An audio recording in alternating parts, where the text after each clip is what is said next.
Morning, Riverband. Hold up. Don't be What? walking in and just saying, morning, I ju- Riverbend, right? I just, I know. Todd. Are you guys what?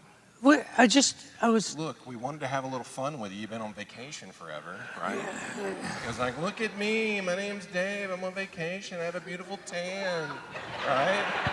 My gosh, get me walking back and like, oh, it's conveniently Father's Day, right? Let me show back up, right? Have you been working out? stop. This is Just, incredible. Look at these calves. I thought we were going to do something for other fathers today. We are, but we just wanted to have some fun with you. You guys excited Dave's back? I am. We were going to introduce you as the new senior pastor, but it's just been so long. We just missed you. Let me snuggle for a second. It's just magical. You smell good, too. All right, let's have some fun with fathers. All right, so I need all the fathers to stand up for me. Can all the fathers stand up? All of them. Don't act like you're that old. Give these guys a big hand. Yes.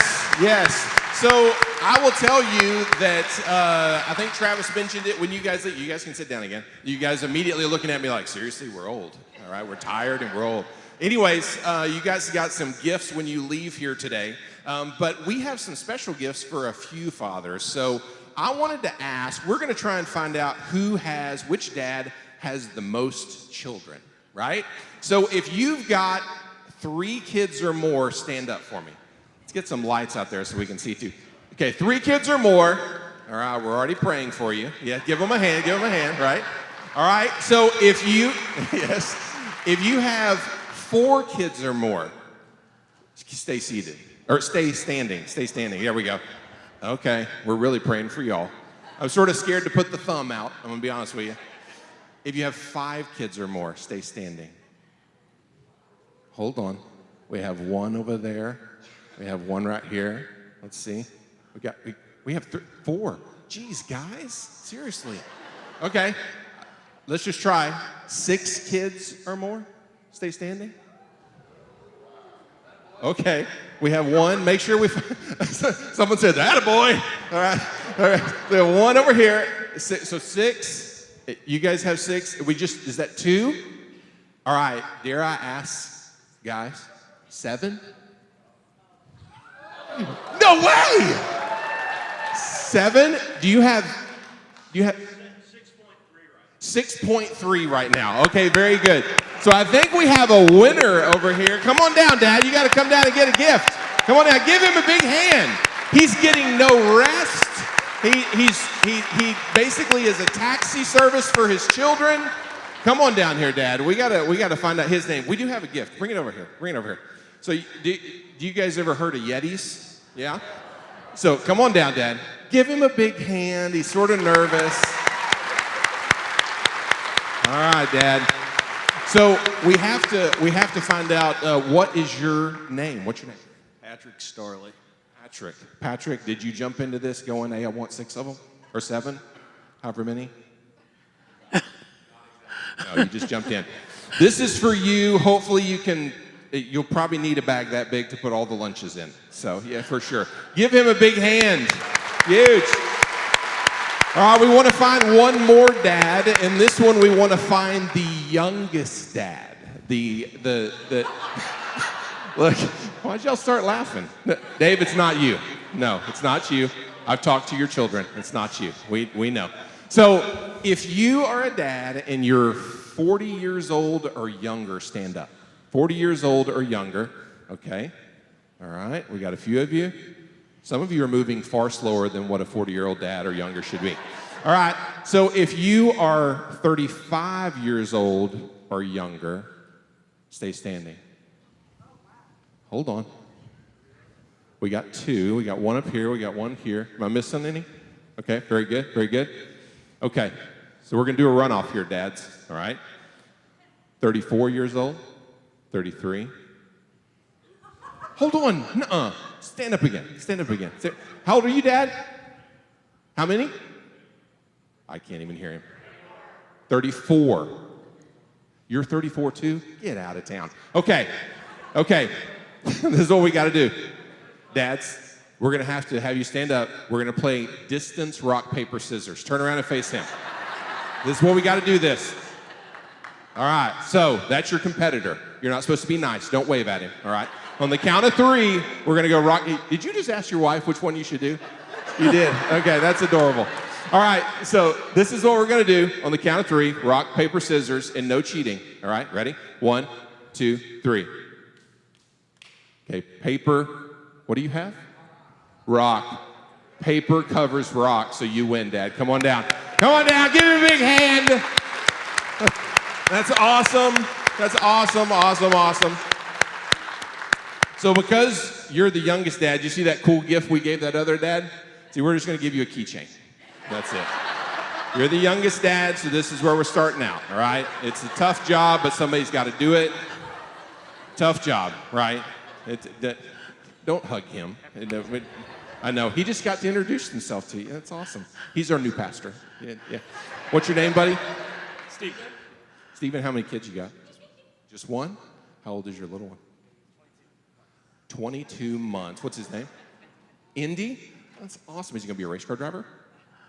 No idea. All right, so here's your deal. That's a horrible gift. That was Kevin Hedges' idea. This is actually the one I got you. So come right up here. Bring it up here. So give this dad an amazing big hand. We're so excited. Good job, dads. Give him a big hand. Outside of that, we are so thankful. I'm personally thankful for the fathers in my life, and there's been many of them. Trust me, I was a lot to deal with. But thank you, dads. Dave, I'm going to stop interrupting you. I'm telling you, man, you look awesome. You smell good. Sassy.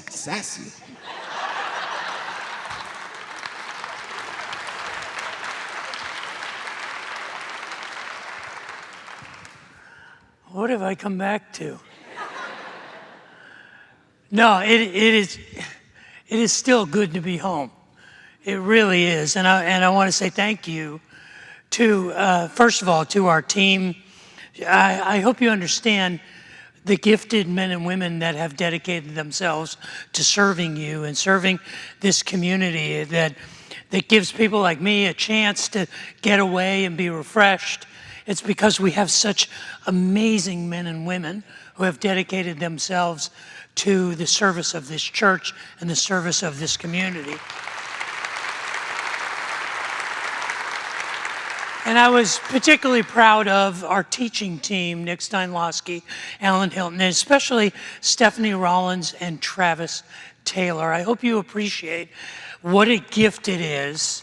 Yeah, please applaud for them. And I want to thank you. I want to thank you for giving Diane and I the grace to get away. It's the longest break we've ever had in our professional careers, and it was amazing. And truly, it was a time that really restored and refreshed our souls. But I want to think about that for a little bit today. What is our soul? How is our soul refreshed? What is it actually?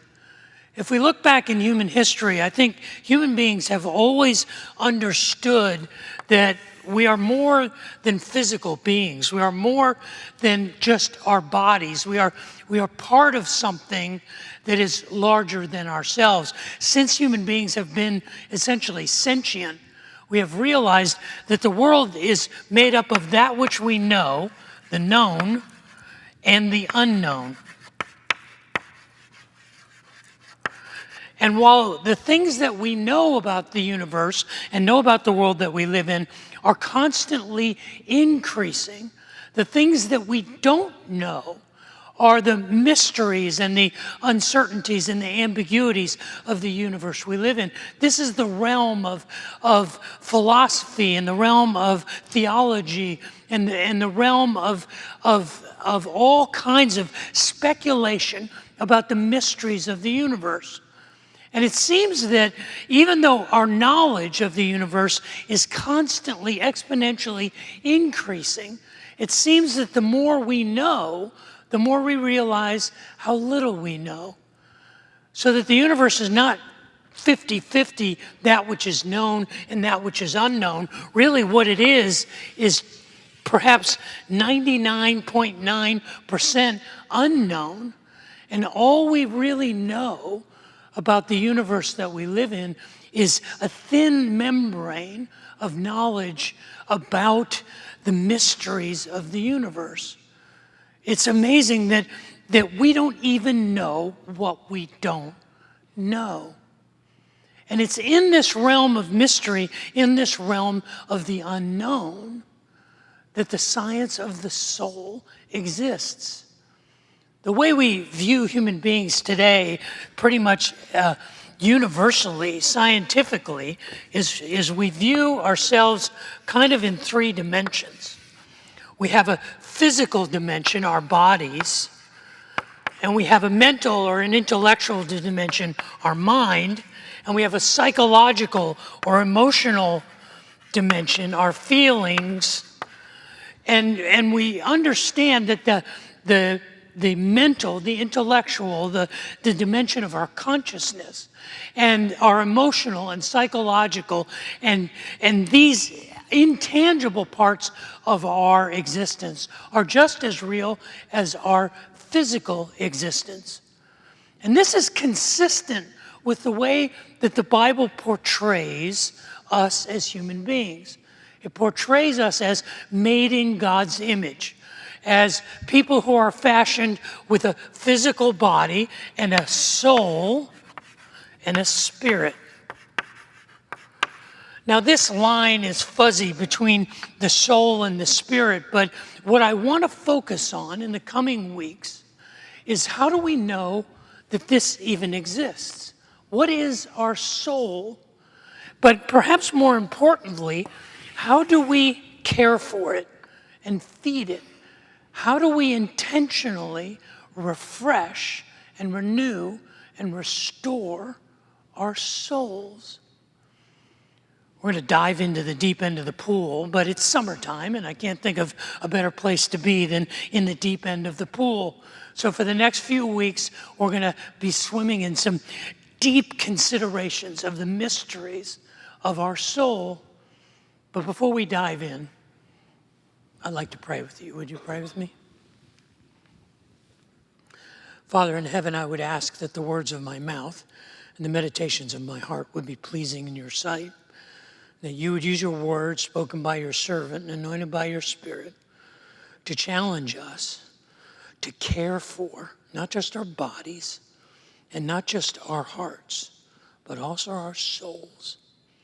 Pray that we would be mindful of that and grow in that even today. For I ask this in Jesus' name, amen. I have one sister. Her name is Carol.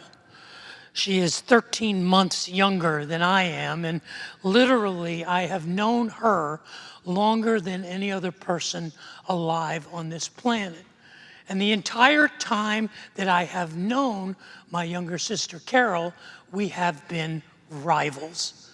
If you are a parent and you are raising multiple children, you understand the nature of sibling rivalry. Well, my sister and I had that from as long as I can remember. Now, fortunately for me, my sister was not a great athlete. She had scoliosis as a young child, and so even in my mediocre athletic performances, I could bring home trophies and I could dominate. But my sister is brilliant. She was literally a straight A student. She was such a teacher's pet. I mean, she was an academic All-American and a scholarship academician who went to Duke University. She finished her undergrad and went right into her graduate degree and wound up getting her PhD from North Carolina State University in the field of microbiology.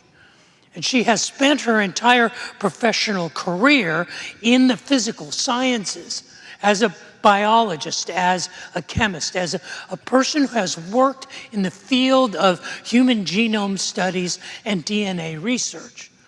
And for the last 20 years, she has worked for a company called Agilent Technologies, which is part of Hewlett-Packard. And she has traveled the world training other PhDs how to use an instrument called a mass spectrometer She teaches these laboratories and these clinicians and these chemists and these scientists how to use this amazing instrument called a mass spectrometer. Now, I'm desperately going to oversimplify what a mass spec machine is, but what a mass spectrometer basically allows a scientist to do is to take a sample of some material and then analyze it at the molecular level through ionization and acceleration, through dispersion and detection. It produces a readout that a trained chemist or a scientist can understand what a sample is made of at the molecular level. It's used in blood research, in DNA research, in drug research. It's a cutting-edge tool for, you could say, seeing what is invisible to the naked eye, seeing behind the veil, seeing the world literally at the molecular level. Now, I like to say that I am trained with an equally sophisticated instrument. It's called the Bible. You see, the Bible, we may not think of it as such, but the Bible is a tool. A Bible is like a microscope or a telescope or a mass spec machine. And when we look through the lens of the Bible, we can actually see the world differently. We can see behind the curtain. We can peer behind the veil of the human struggle. We can look past the material world into the immaterial world. We can look past the world that we see and experience physically and see the spiritual world. That's why I'd like to use one section of the Bible, one passage from the Bible, as the lens through which we do a search for the nature of our souls. And the lens through which I want us to look is the 19th Psalm. In the Bible, the book of Psalms has 150 different psalms. 48 of them are anonymous psalms. 102 of them have superscriptions that ascribe or define who the author of that psalm was. Psalm 19 is one of the 73 psalms that is ascribed to the second great king of Israel, David. Psalm 19 is a psalm of celebration of the human soul. Psalm 19 begins by David saying, "The heavens declare the glory of God, and the skies proclaim the work of his hands. Day after day they pour forth speech. Night after night they reveal knowledge." They have no speech. They use no words. No sound is heard from them, yet their voice goes out into all the earth, their words to the end of the world.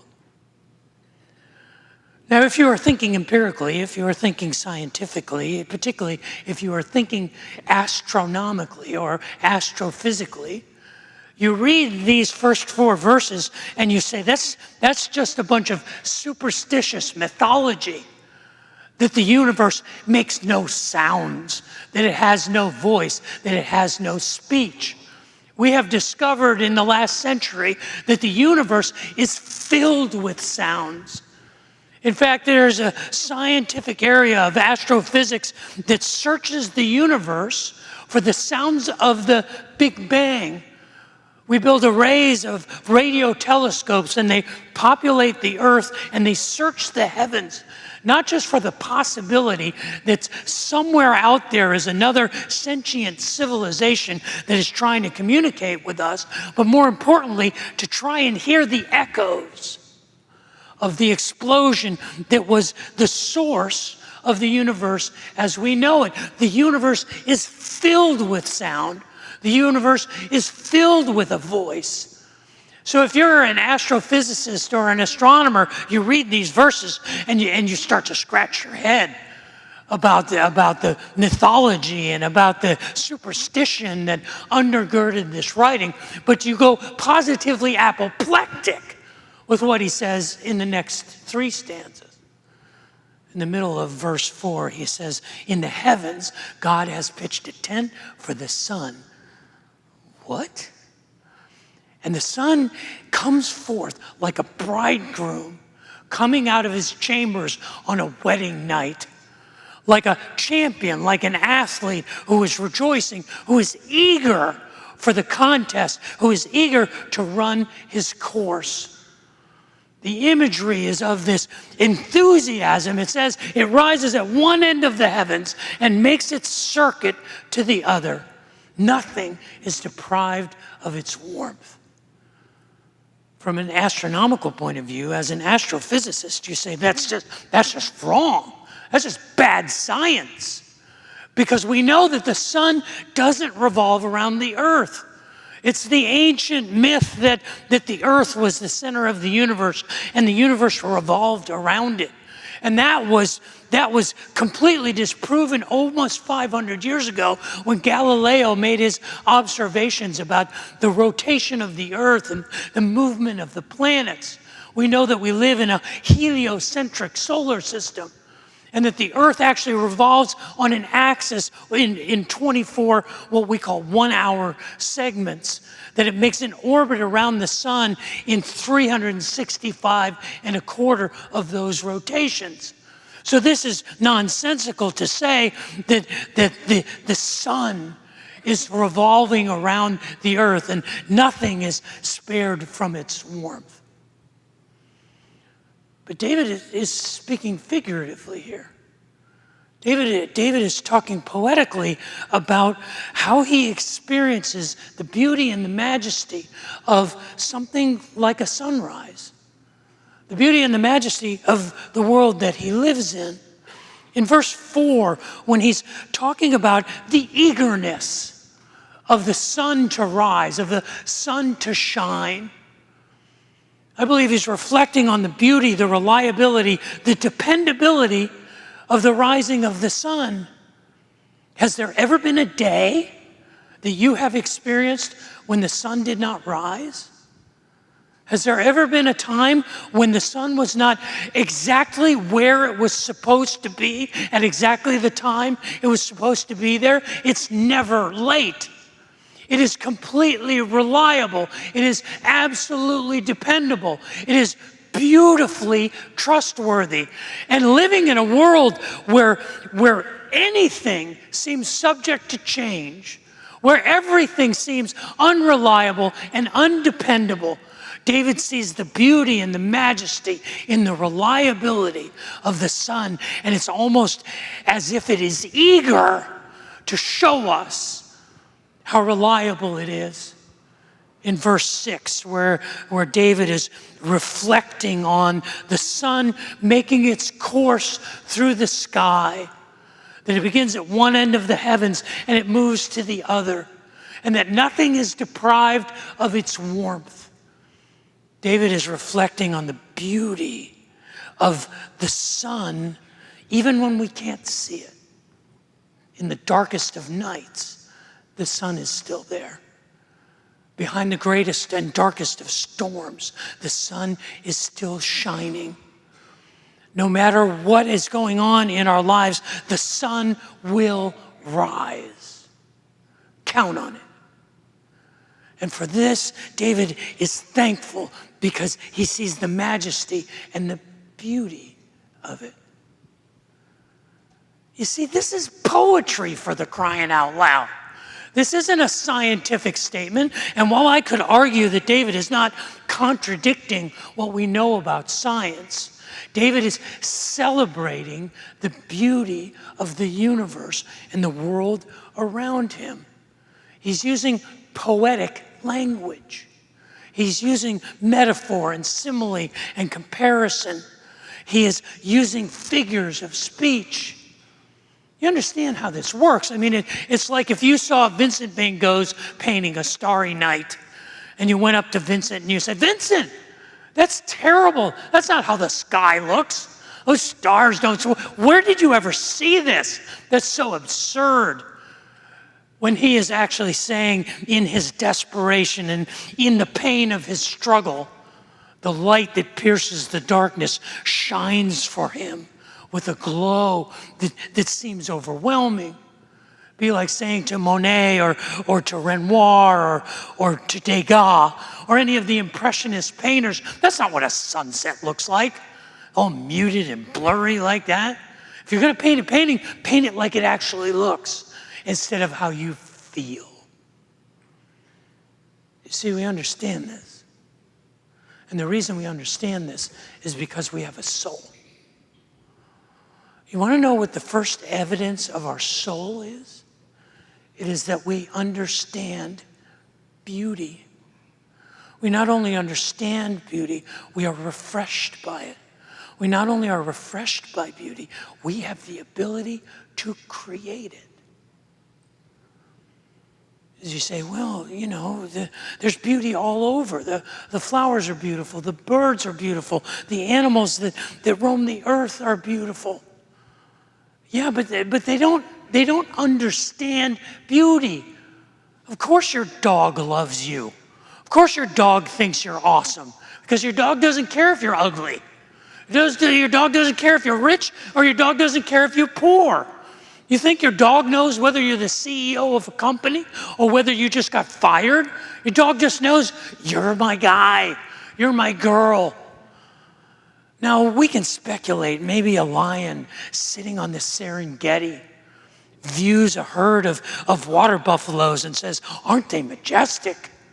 Aren't they marvelous in the way that they move as a community, as a herd, looking out for one another? And look at the muscular structure in their shoulders and in their legs and in their hooves.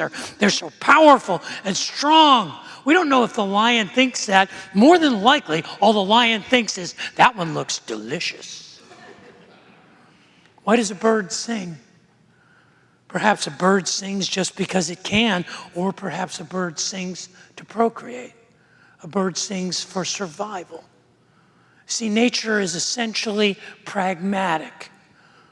The flowers bloom with great beauty and delicacy and a variety of colors. Why? So that they can attract the creatures and the insects that will pollinate through them, that will repeat their existence. It's survival and procreation. Nature is pragmatic, but we as human beings have a soul. And we can meditate on, and we can celebrate, and we can appreciate beauty. It is the first evidence that we are more than physical beings. We are people, we are creatures created with a soul because we can recognize and create and appreciate beauty. This is the lens through which David is looking in Psalm 19. When he looks out at the starry sky, have you ever been outside of the ambient light of a city and gazed into the heavens that are so deep it gives you a sense of vertigo?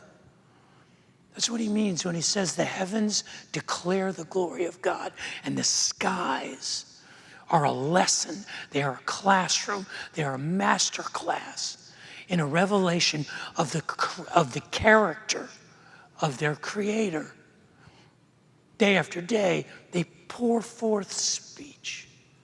They proclaim their majesty and beauty. Night after night, they reveal knowledge. And they don't need to make a sound. They don't need to have any speech. They don't need to use any words. Yet their voice, their beauty, their song goes out into all the earth. Their words, their poetry goes out to the ends of the world. In the heavens, God has pitched a tent for the sun. He has made a perfect place, placed it geographically exactly the right distance from our little sphere called the earth to make life possible. And the sun eagerly explodes onto the scene every day like a bridegroom coming out of his chamber on his wedding night. Like an Olympic athlete just waiting to compete for the gold medal. That this is what it does day after day, rising at one end of the heavens and making its course reliably and predictably to the other. And the grace of it is that we all benefit. The weak and the strong, the poor and the rich, the righteous and the unrighteous. None of us are deprived of its warmth. If you examine the 19th Psalm as literature, and you examine the poetic rhythms, the parallelism, the way that David creates the phrases and the structure and the rhythms, the word choices, you begin to admire it as a work of art in and of itself. Not just the art that it is reminding us to celebrate, it in of itself is a work of art. It is a work of poetry. It is beauty for beauty's sake. See, I've never asked my sister, I've never asked her, Carol, do you realize how amazing the machine is that you work with? That in some sense, the technology, the craftsmanship, the handiwork, the intellectual effort that created that machine is spectacular in and of itself. And I know that it produces things that make our lives better, that help us understand the universe more fully. But I've never asked her, have you ever stepped back and thought, this is just amazing? It is in and of itself a beautiful thing because it is. And this is how we restore our souls. I think we restore our souls when we search for the beautiful things. Even in the midst of the struggles and the disappointments and the garbage and the division and the struggle of life, look for the beauty. Not simply for pragmatic reasons, not for procreation or for survival, just for beauty's sake. And appreciate it.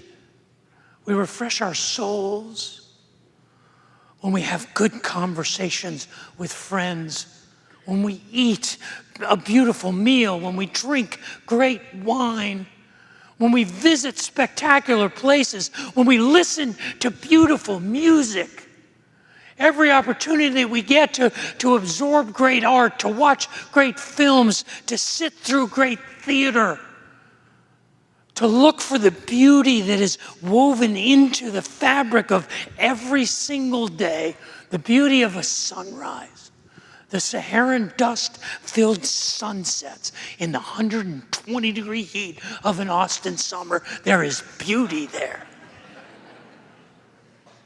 And we refresh our souls as we seek it, as we meditate on it, as we appreciate it, and as we create it. As friends, as skilled leaders, as people who practice our professions at a high level, as people who are craftsmen, as people who are creators, we create beauty. And in and of itself, the simple act of it is evidence of our soul. See, the Bible portrays us as triune individuals, part of the Imago Dei, made in the image of God. As the Father, Son, and Holy Spirit, so we are mind and soul and spirit. And this is the dominant view of our human experience, that we have a physical and an actual tactile will, and that we have a consciousness and a thoughtfulness and a soulfulness, and that we have an emotional reality and a psychology, and that each of these pieces of us makes the whole of our existence. My challenge today is that we realize we are men and women who have a soul, and that we can refresh that soul by the appreciation and the creation and the meditation on that which is beautiful. And this is beautiful. It's beautiful to be home. And I am truly thankful to you for allowing Diane and I to go and to experience the beauty of rest and to have our souls restored. Thank you for that gift. It is good to be home.